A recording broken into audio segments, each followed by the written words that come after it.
Donde termina la historia, comienza el enigma. El descubrimiento inesperado en 1922. En noviembre de 1922, el arqueólogo británico Howard Carter trabajaba en el Valle de los Reyes, en Egipto, una zona desértica donde durante décadas se habían descubierto tumbas de antiguos faraones. Muchos expertos ya creían que el lugar había sido explorado casi por completo y que no quedaban hallazgos importantes por descubrir. Carter, sin embargo, estaba convencido de que aún faltaba encontrar la tumba de un faraón relativamente poco conocido, Tutankamón. Durante varios años, él y su equipo excavaron distintas áreas del valle sin resultados significativos. El proyecto estaba financiado por el aristócrata inglés Lord Carnarvon, quien comenzaba a perder la paciencia después de gastar grandes sumas de dinero en una búsqueda que parecía no tener fin. El 4 de noviembre de 1922 ocurrió algo inesperado. Mientras los trabajadores removían arena cerca de la tumba de Ramsés VI, uno de ellos encontró un escalón tallado en la roca. Al principio parecía un hallazgo menor, pero pronto aparecieron más escalones que descendían bajo la arena. Carter comprendió rápidamente que aquello podía conducir a una entrada sellada. Durante los siguientes días, el equipo despejó cuidadosamente el área hasta revelar una puerta cubierta de yeso antiguo. Sobre el sello aparecían marcas que los egiptólogos reconocieron de inmediato: el cartucho del faraón Tutankamón. Para Carter, el momento era extraordinario. Durante siglos, muchas tumbas reales habían sido saqueadas poco después del entierro de los faraones. La posibilidad de encontrar una tumba intacta era extremadamente rara. Carter decidió esperar antes de abrir la puerta y envió un mensaje urgente a Lord Carnarvon, quien se encontraba en Inglaterra. Pasaron varias semanas antes de que Carnarvon llegara a Egipto junto a su hija, Lady Evelyn Herbert. Solo entonces Carter continuó con la excavación. El 26 de noviembre de 1922 se realizó el primer intento de abrir la entrada. Carter hizo un pequeño agujero en la puerta sellada y acercó una vela para mirar al interior. Durante unos segundos no dijo nada. Desde detrás, Carnarvon le preguntó si podía ver algo. Carter respondió con una frase que se volvería famosa en la historia de la arqueología: podía ver cosas maravillosas. Al otro lado de la puerta había una cámara llena de objetos acumulados durante más de 3000 años. La primera sala, conocida hoy como la antecámara, estaba repleta de artefactos. Había carros desmontados, estatuas, cofres decorados, camas ceremoniales con formas de animales y numerosas vasijas. Muchos de estos objetos estaban cubiertos con láminas de oro. La disposición parecía caótica, como si los sacerdotes que sellaron la tumba hubieran colocado todo rápidamente antes de cerrar el lugar para siempre. Aún así, la mayoría de los objetos permanecían intactos. Durante los meses siguientes, Carter y su equipo documentaron cuidadosamente cada objeto. La cantidad de piezas encontradas superó las 5000. Cada una debía ser fotografiada, dibujada y retirada con extremo cuidado. El proceso fue lento porque muchos materiales eran frágiles después de milenios enterrados en el desierto. A medida que avanzaba la catalogación, se hizo evidente que la tumba de Tutankamón era uno de los descubrimientos arqueológicos más importantes del siglo. Sin embargo, la antecámara no era el único espacio. Detrás de ella había otra puerta sellada custodiada por 2 estatuas negras que representaban al faraón. Aquella puerta conducía a la cámara funeraria, el lugar donde se encontraba el sarcófago. Carter tardó meses en prepararse para abrirla, ya que cualquier error podría dañar los objetos antiguos. Cuando finalmente se abrió la cámara funeraria en febrero de 1923, apareció una estructura inesperada. En el centro de la habitación había un enorme santuario de madera dorada que ocupaba casi todo el espacio. Este santuario estaba formado por varias capas de capillas encajadas una dentro de otra. Solo después de desmontar cuidadosamente estas estructuras, se reveló el sarcófago de piedra cuarcita. Dentro del sarcófago había 3 ataúdes antropomorfos, colocados uno dentro del otro. El último estaba hecho de oro macizo y contenía la famosa máscara funeraria del faraón, una pieza que más tarde se convertiría en uno de los símbolos más reconocibles del antiguo Egipto.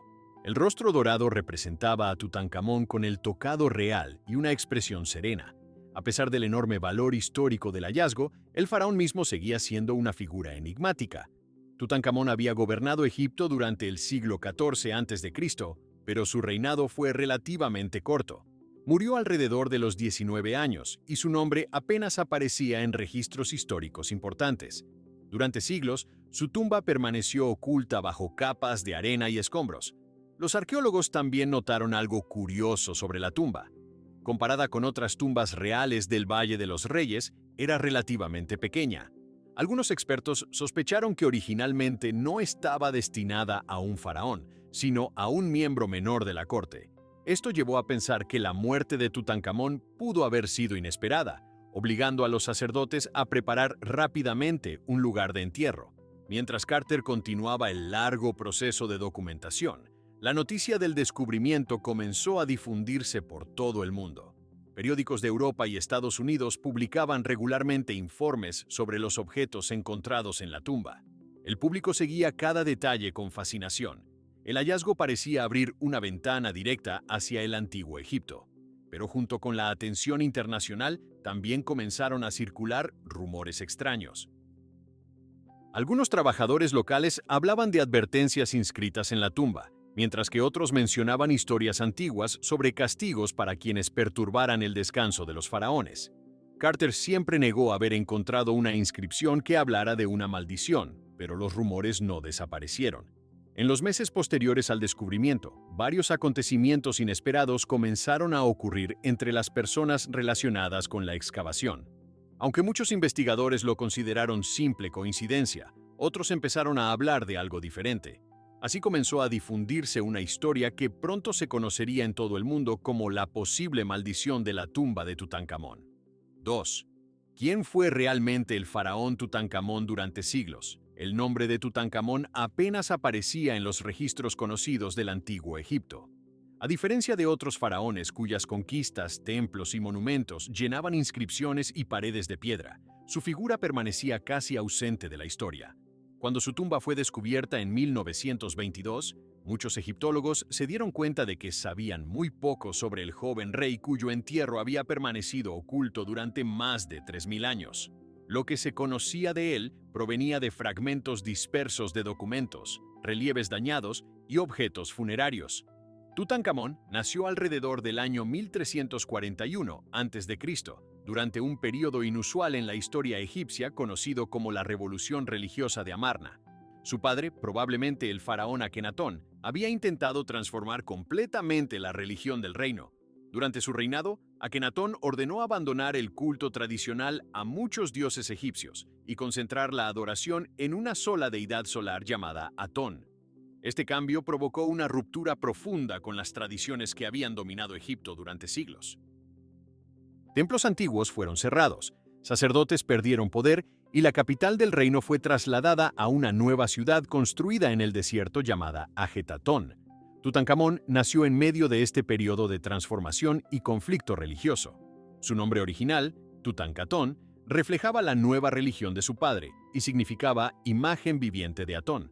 Sin embargo, la situación política y religiosa del país cambió rápidamente después de la muerte de Akenatón.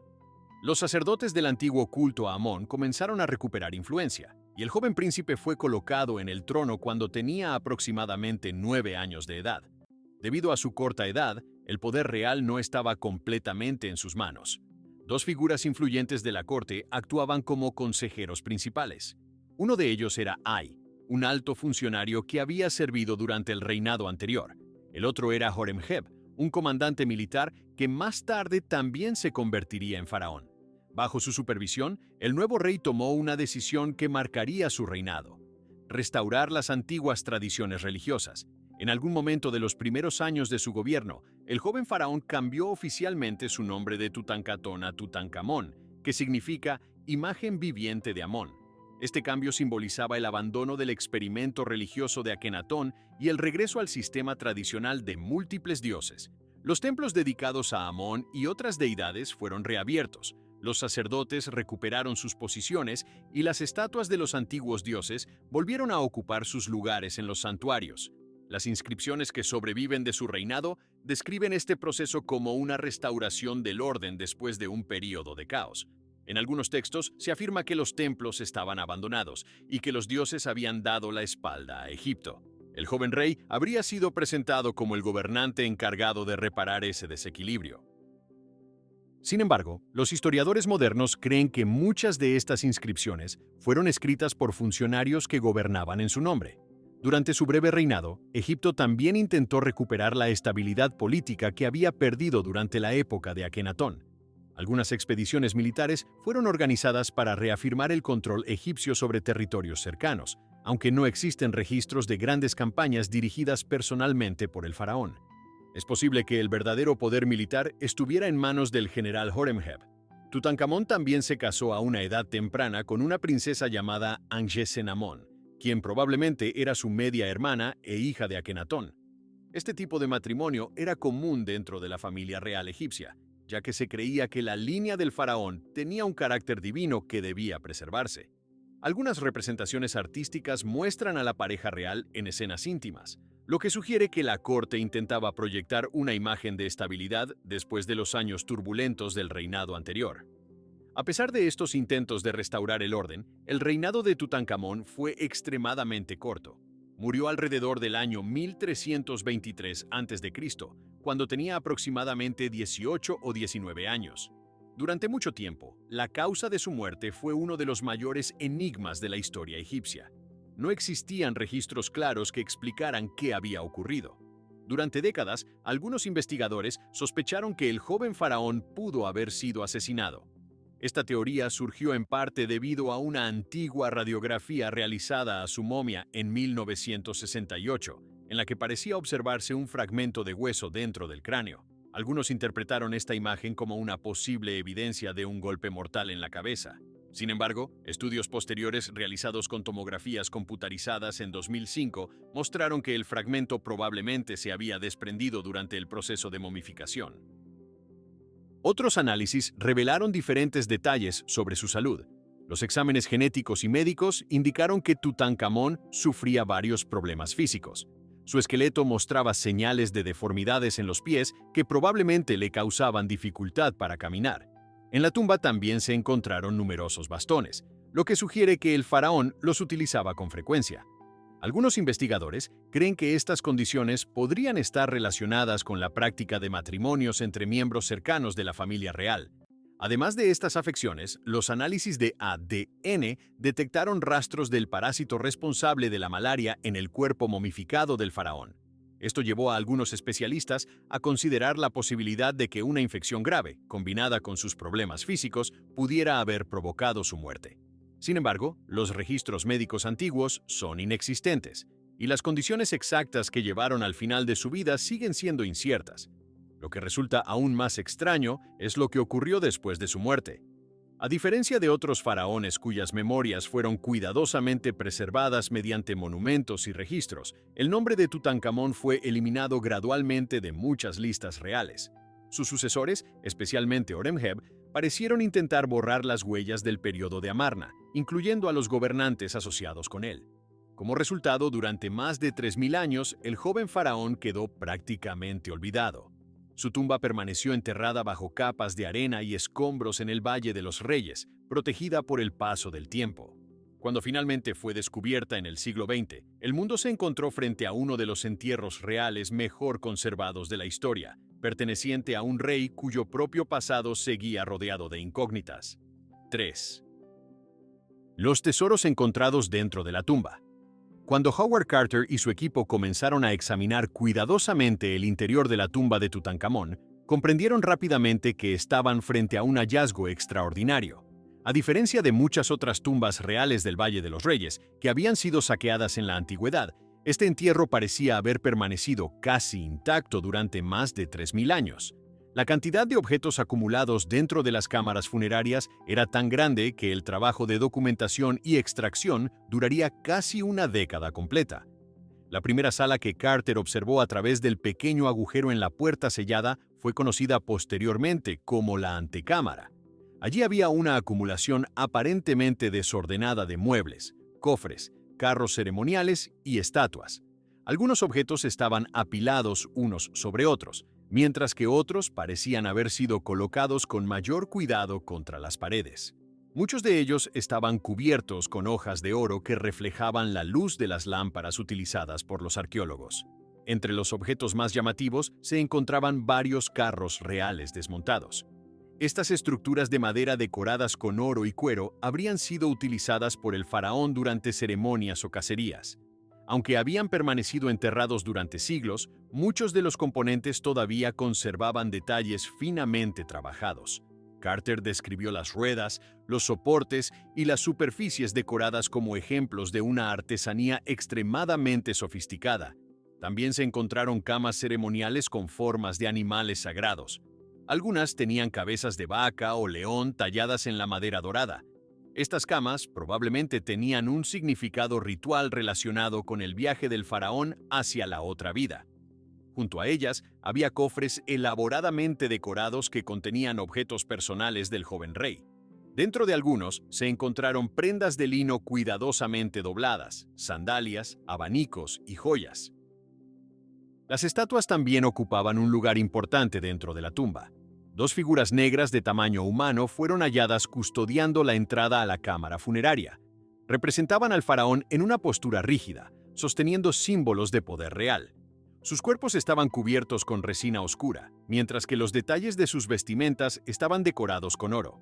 A medida que los arqueólogos avanzaban en la catalogación de los objetos, comenzaron a encontrar artículos relacionados con la vida cotidiana del faraón. Había recipientes de alabastro utilizados para perfumes y aceites, cajas con cosméticos, arcos y flechas para la caza, así como juegos de mesa.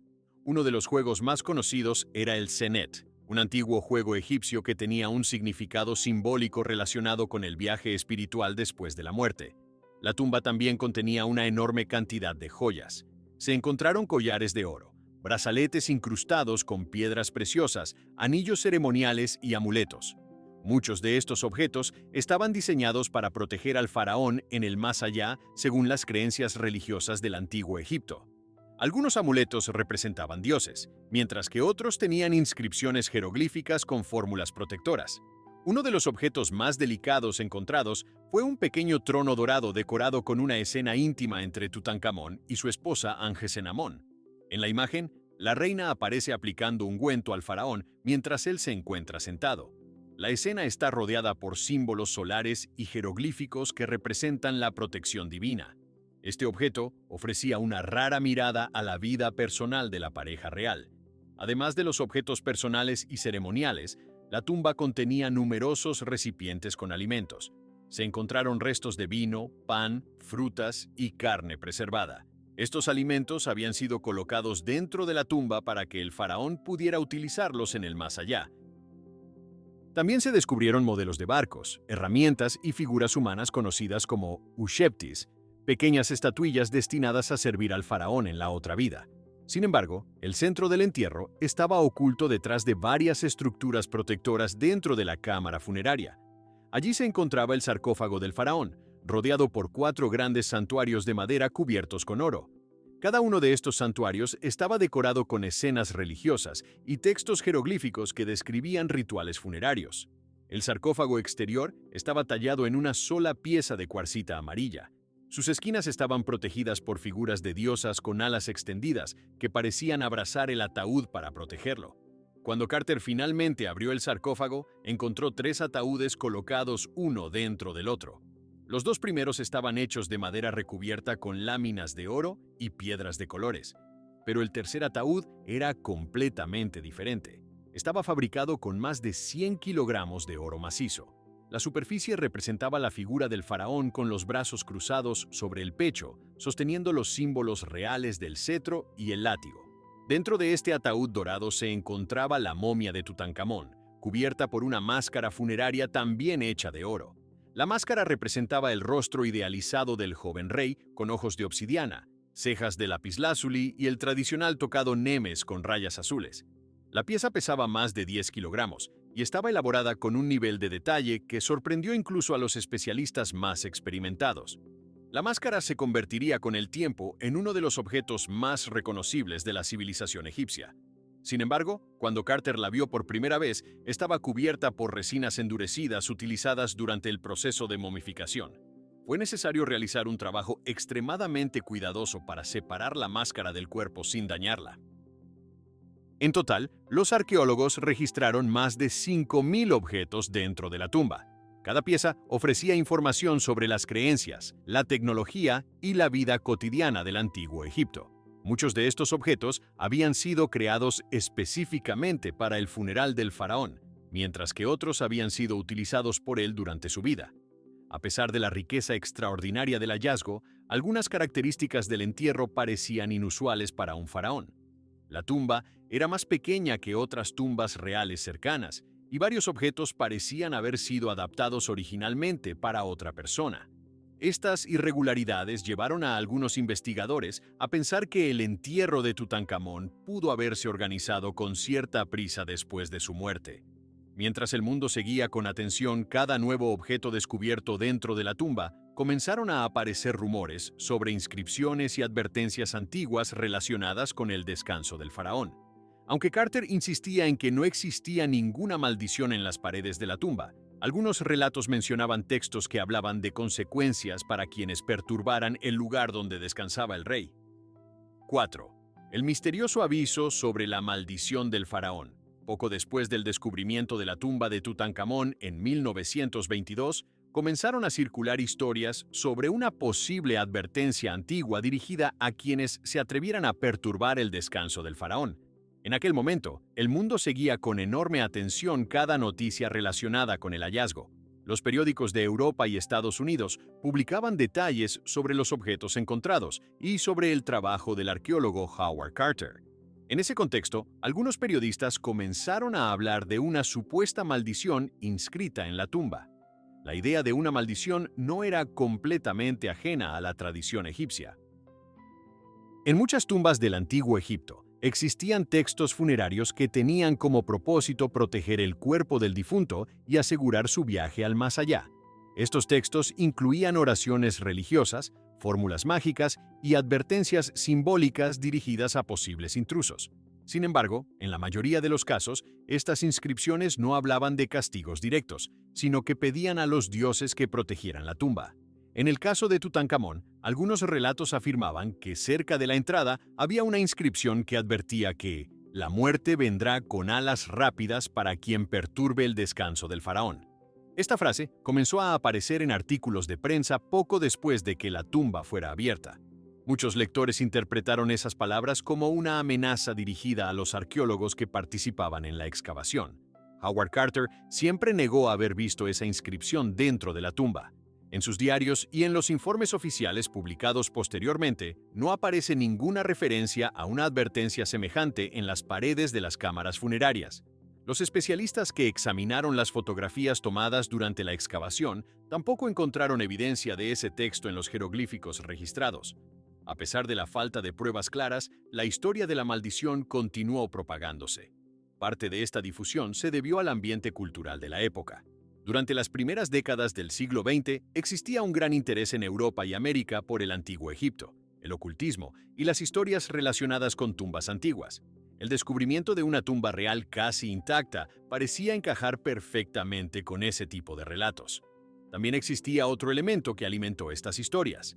Algunos objetos encontrados dentro de la tumba incluían textos religiosos tradicionales del antiguo Egipto. Muchos de ellos pertenecían a colecciones de fórmulas conocidas como el Libro de los Muertos. Estas inscripciones tenían la función de guiar al difunto a través del mundo espiritual después de la muerte y protegerlo de peligros sobrenaturales. Para lectores modernos que no estaban familiarizados con estas tradiciones, algunos fragmentos podían parecer amenazas o advertencias misteriosas. Otro relato que contribuyó a la historia de la maldición está relacionado con un pequeño objeto encontrado durante la excavación. Se trataba de una estatuilla o amuleto que llevaba una breve inscripción jeroglífica. Según algunas interpretaciones posteriores, el texto hablaba de protección divina sobre la tumba del rey. Con el tiempo, algunos autores comenzaron a presentar esa inscripción como una advertencia dirigida contra quienes perturbaran el entierro. Los trabajadores egipcios que participaban en las excavaciones también compartían antiguas tradiciones sobre tumbas reales.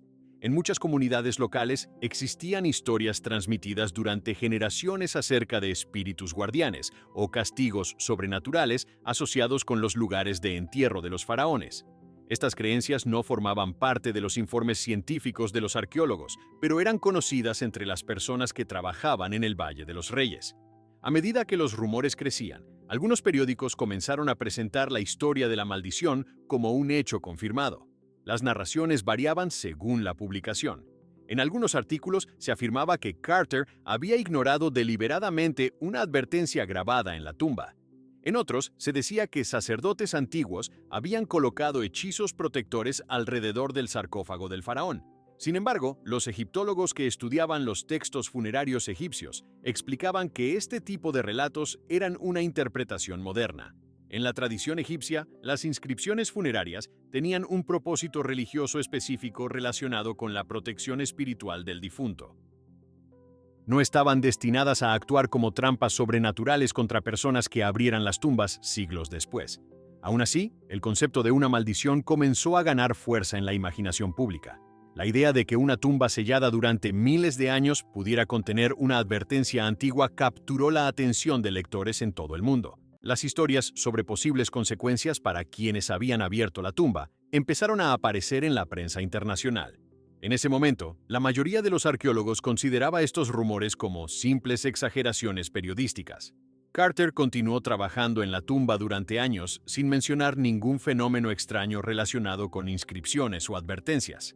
En sus registros personales describía únicamente los desafíos técnicos de documentar y preservar los objetos encontrados. Sin embargo, el tema de la maldición no desaparecería tan fácilmente. Poco tiempo después del descubrimiento, uno de los principales patrocinadores de la excavación murió en circunstancias inesperadas. Ese evento provocó una nueva ola de artículos y comentarios que parecían relacionar su muerte con la apertura de la tumba. A partir de ese momento, la historia de la supuesta maldición del faraón dejó de ser solo un rumor sobre antiguas inscripciones y comenzó a asociarse con una serie de acontecimientos que ocurrieron entre las personas relacionadas con la excavación. Entre esos acontecimientos, uno en particular atrajo la atención mundial y se convirtió en el episodio más citado dentro de esta historia. 5. La misteriosa muerte de Lord Carnarvon George Herbert, conocido como Lord Carnarvon, fue el hombre que financió durante años las excavaciones arqueológicas de Howard Carter en el Valle de los Reyes. Sin su apoyo económico, la búsqueda de la tumba de Tutankamón probablemente habría terminado mucho antes del descubrimiento de 1922. Carnarvon era un aristócrata británico apasionado por la arqueología. Después de sufrir un grave accidente automovilístico en 1903, los médicos le recomendaron pasar largos periodos en climas cálidos. Egipto se convirtió entonces en un lugar donde pasaba gran parte del año, y allí comenzó a financiar expediciones arqueológicas. Durante varios años, Carter y Carnarvon buscaron sin éxito la tumba del joven faraón. Muchos expertos pensaban que todas las tumbas importantes del Valle de los Reyes ya habían sido encontradas. Sin embargo, Carter insistía en que aún faltaba descubrir la tumba de Tutankamón, un gobernante cuyo entierro no había sido identificado. Después de múltiples temporadas de excavación sin resultados importantes, Carnarvon comenzó a considerar la posibilidad de abandonar el proyecto. Carter le pidió una última temporada de trabajo. Fue durante esa última oportunidad cuando apareció el primer escalón enterrado bajo la arena en noviembre de 1922. Cuando Carter descubrió la entrada sellada, envió inmediatamente un mensaje a Inglaterra. Carnarvon viajó a Egipto acompañado por su hija, Lady Evelyn Herbert. Juntos presenciaron el momento en que Carter realizó el pequeño agujero en la puerta sellada y observó por primera vez el interior de la tumba. Carnarvon estuvo presente durante los primeros días de exploración de la antecámara y participó activamente en la supervisión del descubrimiento que pronto captaría la atención del mundo. Durante los meses siguientes, Carnarvon permaneció en Egipto, mientras continuaban los trabajos dentro de la tumba. Los periodistas comenzaron a seguir cada movimiento de la expedición. Los periódicos británicos publicaban regularmente noticias sobre los tesoros encontrados y sobre las actividades del equipo de Carter. Carnarvon, como patrocinador principal, se convirtió en una figura central de estas historias. Sin embargo, a comienzos de 1923 ocurrió algo inesperado. Mientras se encontraba en El Cairo, Carnarvon sufrió la picadura de un mosquito en la mejilla. La herida parecía menor al principio. Poco tiempo después, mientras se afeitaba, el aristócrata se cortó accidentalmente la misma zona de la piel donde estaba la picadura. La pequeña herida se infectó y su salud comenzó a deteriorarse rápidamente. Los médicos que lo atendieron diagnosticaron una infección grave que pronto se convirtió en septicemia. En esa época, los tratamientos médicos para infecciones bacterianas eran limitados. Los antibióticos modernos todavía no existían, y muchas infecciones podían volverse mortales en poco tiempo. La condición de Carnarvon empeoró durante varios días mientras permanecía en un hotel en El Cairo. El 5 de abril de 1923, Lord Carnarvon murió a la edad de 56 años. Oficialmente, la causa de su muerte fue una infección sanguínea derivada de la herida en la piel. Sin embargo, la noticia provocó inmediatamente una ola de especulación internacional. Algunos periódicos recordaron las historias recientes sobre la supuesta maldición de la tumba de Tutankamón y comenzaron a sugerir que la muerte de Carnarvon podía estar relacionada con la apertura del entierro. Varios detalles que rodearon su fallecimiento fueron rápidamente incorporados a estas historias. Algunos reportes afirmaban que, en el momento exacto de su muerte, ocurrió un apagón en la ciudad de El Cairo. Otros relatos añadían que su perro, que se encontraba en Inglaterra, habría muerto aproximadamente al mismo tiempo. Aunque estos informes aparecieron en diversos periódicos, los registros históricos posteriores han mostrado que muchos de estos detalles fueron exagerados o difíciles de verificar. También surgió otra coincidencia que llamó la atención de algunos observadores. Cuando los médicos examinaron la momia de Tutankamón años más tarde, se observó una pequeña lesión en la mejilla izquierda del faraón. Algunos autores señalaron que la infección de Carnarvon había comenzado precisamente en una zona similar de su rostro. Esta coincidencia fue presentada en varios artículos como un posible vínculo simbólico entre la muerte del aristócrata y el antiguo faraón. La muerte de Carnarvon generó titulares en todo el mundo. Los periódicos utilizaron expresiones como «la maldición del faraón» para describir el evento.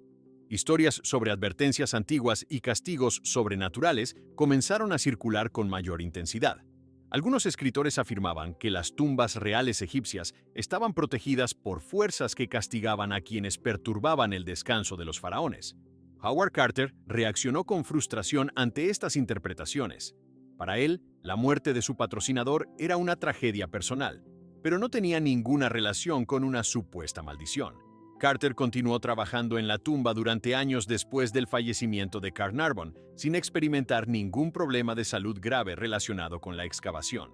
A pesar de ello, la historia ya había capturado la imaginación del público. Cada nuevo acontecimiento relacionado con personas que habían estado cerca de la tumba comenzó a examinarse bajo la misma idea. Periodistas y escritores empezaron a revisar la lista de visitantes, arqueólogos, trabajadores y funcionarios que habían participado en la apertura del entierro. Con el paso del tiempo, algunos de ellos morirían por diferentes causas naturales. Cada uno de esos casos sería interpretado por algunos como una posible evidencia de la supuesta maldición. Así, la muerte de Lord Carnarvon se convirtió en el primer episodio ampliamente difundido de una serie de acontecimientos que muchos comenzaron a considerar como parte de un patrón extraño relacionado con la tumba de Tutankamón. 6. Acontecimientos extraños después de la apertura de la tumba. Después de la muerte de Lord Carnarvon en abril de 1923, la atención pública hacia la tumba de Tutankamón aumentó aún más.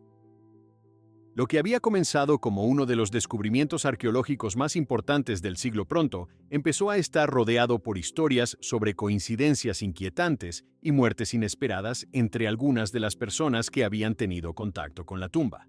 Aunque muchos científicos insistían en que se trataba de simples casualidades, la acumulación de ciertos acontecimientos fue suficiente para alimentar rumores persistentes durante décadas. Uno de los casos que atrajo atención fue el de George J. Gould, un empresario estadounidense que visitó la tumba poco después de su apertura al público. Gould recorrió las cámaras funerarias durante su estancia en Egipto en 1923. Poco tiempo después de regresar a Europa, enfermó gravemente con fiebre alta. Murió en la Riviera Francesa pocos días más tarde. Algunos periódicos mencionaron su visita a la tumba como un posible elemento relacionado con su muerte, aunque los médicos atribuyeron el fallecimiento a una infección.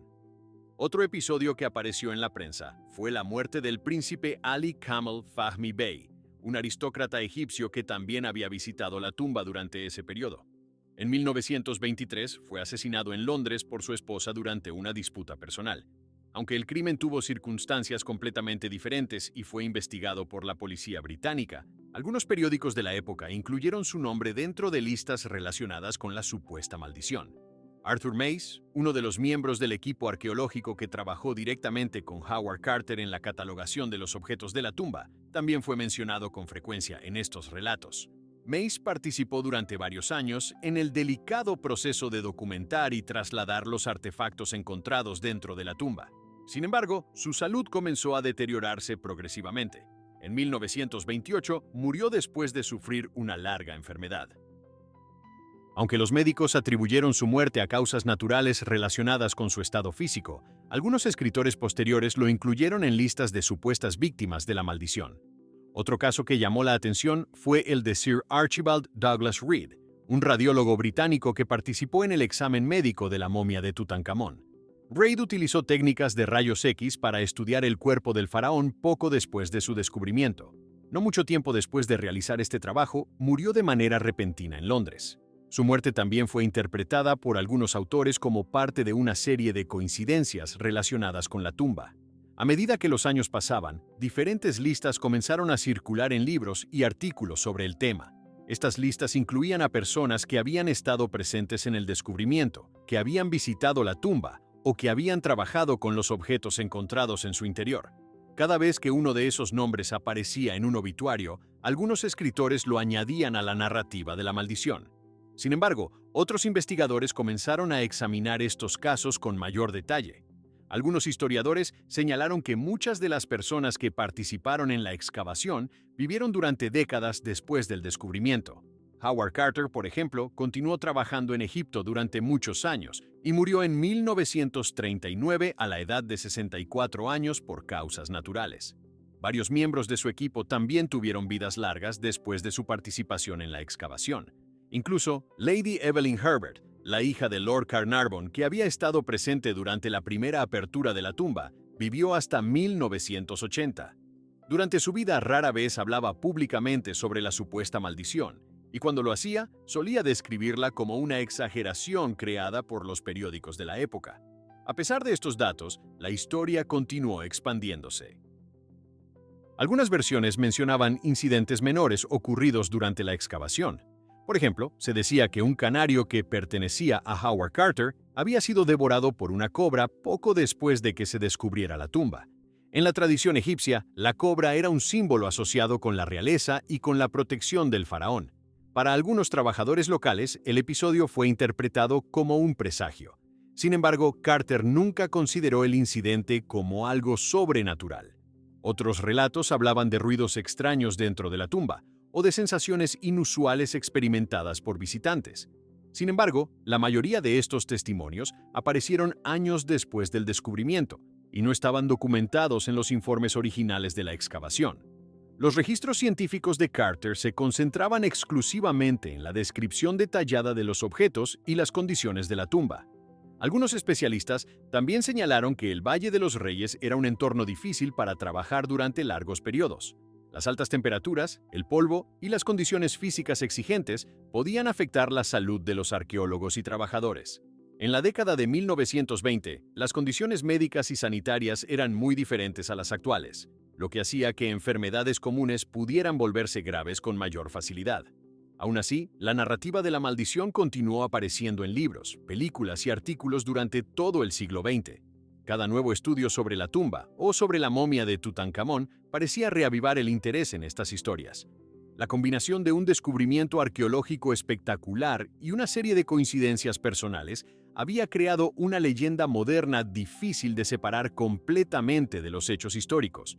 Mientras los investigadores seguían analizando los objetos encontrados en la tumba, otra pregunta permanecía abierta. Más allá de las historias sobre maldiciones y coincidencias, todavía existía un misterio fundamental relacionado con el propio faraón. A pesar de los estudios médicos realizados sobre su momia, la causa exacta de la muerte de Tutankamón seguía siendo uno de los enigmas más debatidos entre los especialistas. 7. El misterio de la muerte de Tutankamón. Cuando la tumba de Tutankamón fue descubierta en 1922, los arqueólogos encontraron el cuerpo momificado del joven faraón dentro de 3 ataúdes, encajados uno dentro de otro. A pesar de la riqueza extraordinaria del entierro, El cuerpo mismo del rey parecía ofrecer pocas respuestas claras sobre cómo había muerto. Durante décadas, la causa de su fallecimiento permaneció completamente desconocida, y los registros históricos del antiguo Egipto no contenían una explicación directa. Tutankamón había ascendido al trono siendo un niño y murió aproximadamente a los 18 o 19 años. Su reinado fue breve y dejó pocos documentos que describieran los últimos momentos de su vida. A diferencia de otros faraones cuyas muertes fueron registradas con ceremonias y textos oficiales, el final de Tutankamón parece haber ocurrido sin un relato detallado conservado en los archivos históricos. Durante muchos años, los investigadores solo pudieron examinar la momia mediante métodos limitados. En 1925, el propio Howard Carter supervisó el proceso de retirar el cuerpo del ataúd de oro. El trabajo fue complicado porque los sacerdotes del antiguo Egipto habían utilizado resinas endurecidas que fijaron la momia firmemente al sarcófago. Para separar el cuerpo sin dañar los objetos funerarios, el equipo tuvo que aplicar calor y herramientas delicadas. Durante ese proceso, los arqueólogos observaron varios detalles sobre el cuerpo del faraón. La momia mostraba signos de fracturas y daños que inicialmente resultaron difíciles de interpretar. Algunos de estos daños podían haber ocurrido durante la momificación o durante el largo proceso de extracción realizado por los arqueólogos. Sin embargo, uno de los hallazgos que llamó la atención fue una aparente lesión en la parte posterior del cráneo. En 1968, casi medio siglo después del descubrimiento de la tumba, se realizó una radiografía del cráneo de la momia. Las imágenes parecían mostrar un fragmento de hueso dentro de la cavidad craneal. Algunos especialistas interpretaron este hallazgo como posible evidencia de un golpe en la cabeza. A partir de ese momento, comenzó a circular una teoría que sugería que Tutankamón podría haber sido asesinado. Según esta hipótesis, el joven faraón habría sido víctima de una conspiración dentro de la corte real. Algunos autores señalaron que personajes poderosos como Ay o el general Horemheb podían haber tenido motivos políticos para eliminar al joven rey y asumir el control del trono. La presencia de un fragmento óseo en la radiografía fue considerada por algunos como una posible señal de violencia. Sin embargo, con el paso del tiempo surgieron dudas sobre esa interpretación. Los estudios de la momia realizados en décadas posteriores indicaron que muchos de los daños visibles en el cuerpo podían haber sido causados durante el proceso de momificación o durante la manipulación moderna del cadáver. En particular, el fragmento observado en la radiografía podría haber sido resultado del desprendimiento natural de huesos cuando los embalsamadores retiraron el cerebro del faraón. En 2005, un equipo internacional de investigadores realizó un nuevo estudio utilizando tomografías computarizadas de alta resolución. Estas exploraciones permitieron analizar el esqueleto del faraón con un nivel de detalle mucho mayor que las radiografías anteriores. Los resultados mostraron que no existían pruebas concluyentes de un golpe mortal en la cabeza. Sin embargo, las tomografías revelaron otros aspectos inesperados del cuerpo. El esqueleto mostraba varias anomalías físicas, especialmente en los pies y en la estructura ósea de las piernas.